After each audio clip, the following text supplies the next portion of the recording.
adik-adik, apa kabar semua? Pasti dalam keadaan sehat ya.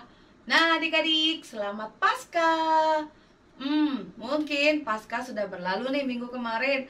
Tapi Miss mau supaya adik-adik terus mengingat perayaan Paskah. Bukan masalah acaranya, tapi tentang Tuhan Yesus. Nah hari ini Miss akan mengajak adik-adik untuk kita mengerti apa sih perayaan Paskah. Oke, sebelum itu Miss mau mengajak adik-adik untuk berdoa terlebih dahulu. Siapa yang sudah siap? Mari kita sama-sama lipat tangannya, tutup matanya, ikutin Miss berdoa ya. Tuhan Yesus, terima kasih. Hari ini kami boleh beribadah kepadamu. Tuhan, tuntun kami agar kami mengerti setiap firman-Mu. Terima kasih Tuhan. Di dalam nama Tuhan Yesus, kami sudah berdoa. Amin. Nah, adik-adik, sekarang Miss akan mengajak adik-adik untuk belajar apa sih pengertian dari perayaan Paskah. Adik-adik tentu tahu ya, Tuhan Yesus datang ke dunia untuk menebus dosa kita. Nah, pengorbanan Tuhan di kayu salib itu kita harus selalu diingat. Pengorbanannya Tuhan itu sangat mahal, melebihi apapun yang ada di dunia ini. Tuhan Yesus disalib dan menderita karena dosa-dosa kita. Jadi kalau adik-adik merasa sakit atau mengalami penderitaan, itu tidak seberapa dengan apa yang Tuhan alami. Tuhan Yesus sangat mengasihi adik-adik, sehingga apa yang adik-adik lakukan, baik itu di rumah maupun dimanapun, Tuhan melihatnya loh. Nah, yuk sekarang kita mau belajar firman Tuhan. Adik-adik buka Bible-nya, buka Alkitabnya. Kita baca sama-sama. Kita buka di Yohanes 14 ayat ke-6. Oke, Miss tunggu sebentar. Adik-adik buka di Yohanes 14 ayat ke-6. Kalau sudah, kita baca sama-sama ya. Kata Yesus kepadanya, "Akulah jalan dan kebenaran dan hidup. Tidak ada seorang pun yang datang kepada Bapa kalau tidak melalui aku." Akunya itu Tuhan ya.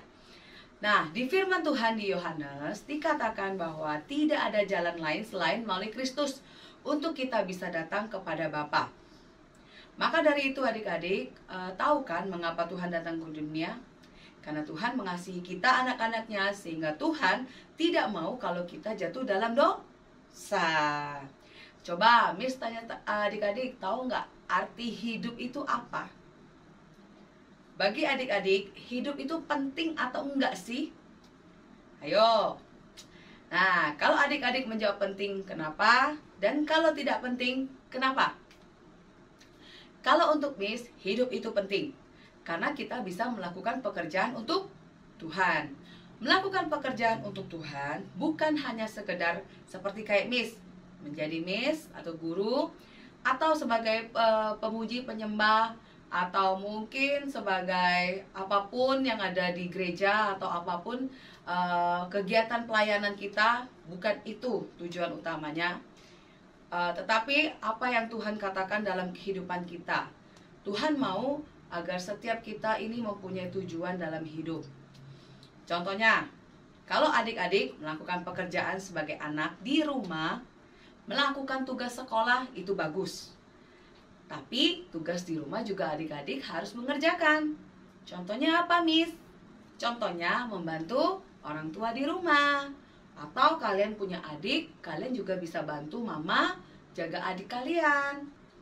Oke, kita harus menjadi anak-anak yang berdampak, menjadi terang dimanapun kita berada, seperti yang Tuhan Yesus lakukan. Nah, ayo Miss mau mengajak kalian hari ini juga mau terus membaca firman Tuhan. Kita buka kembali ayatnya Alkitab di Filipi 1 ayat ke-22. Sudah? Kalau sudah, kita baca sama-sama ya. Tetapi jika aku harus hidup di dunia ini, itu berarti bagiku bekerja memberi buah. Jadi mana yang harus kupilih, aku tidak tahu.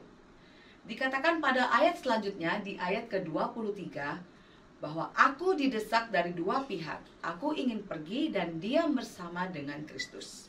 Itu memang jauh lebih baik. Dan di ayat ke-24-nya, tetapi lebih perlu untuk tinggal di dunia ini karena kamu, karena kita semua. Nah, di ayat Filipi tadi, Paulus mengatakan bahwa ia bingung jalan mana yang harus dia tentukan.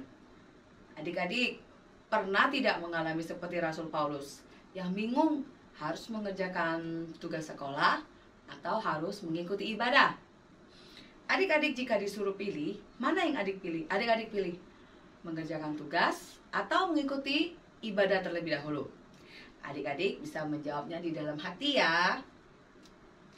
Nah, sekali lagi, Miss memberitahukan pada adik-adik untuk selalu ingat bahwa Tuhan sudah berkorban dan mati di kayu salib untuk menebus dosa kita. Jadi, sudah seharusnya kita juga mengasihi Tuhan Yesus. Miss berharap adik-adik sampai dewasa nanti tetap memegang teguh iman adik-adik kepada Kristus. Katakan amin ya. Nah, firman kita pada pagi hari ini, Miss akan tutup melalui ayat hafalan untuk adik-adik. Oke, ayat hafalannya ada di Filipi 1 ayat ke-21a. Karena bagiku hidup adalah Kristus. Miss ulangi lagi ya. Di Filipi 1 ayat 21a. Karena bagiku hidup adalah Kristus. Nah, adik-adik, Miss berharap semua firman yang dibagikan tentang perayaan Paskah, bagaimana Tuhan Yesus menderita di kayu salib, adik-adik juga bisa mencontoh teladan Tuhan Yesus. Mungkin adik-adik masih bingung bagaimana caranya meneladani Tuhan Yesus. Kalian bisa melihat contoh dari orang tua ataupun guru kalian ataupun orang-orang yang kalian hormati. Oke adik-adik? Nah, sampai di sini firman pagi hari ini Miss bagikan untuk adik-adik. Ayo, Miss terus mengencourage adik-adik untuk terus beribadah, untuk terus berdoa, dan tidak lupa untuk membaca firman Tuhan ya. Oke, sampai di sini. Mari kita tutup kembali mata, lalu kita lipat tangan kita mengucap syukur pada Tuhan. Terima kasih Tuhan, untuk hari ini kami sudah beribadah dan mendengarkan firman-Mu. Tuhan, sertai kami, tuntun kami, agar selalu taat dan setia kepadamu.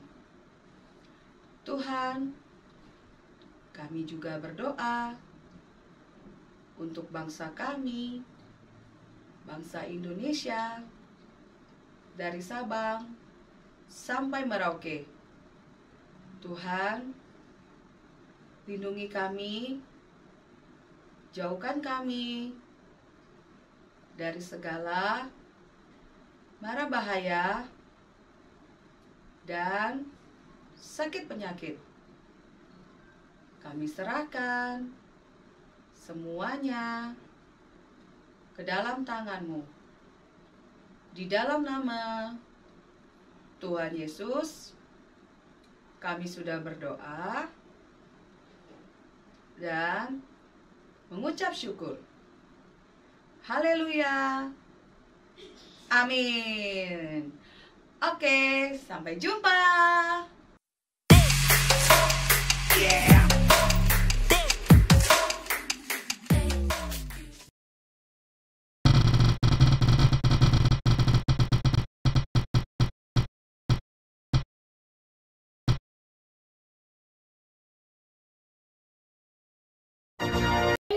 Matius 12 ayat 8a.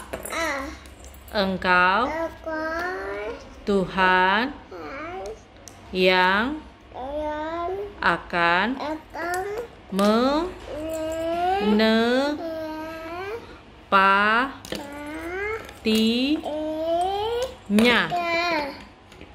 Point for fun. Bagaimana cara untuk mendapatkan poin?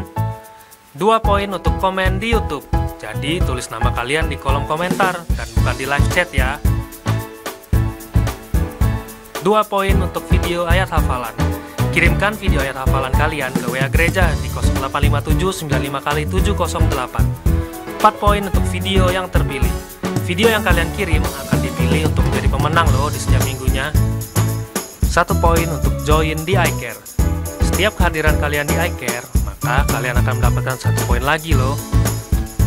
1 poin untuk menghafal ayat di iCare. Bagi kalian yang bisa menghafal ayat di iCare, maka kalian akan mendapatkan 1 poin lagi.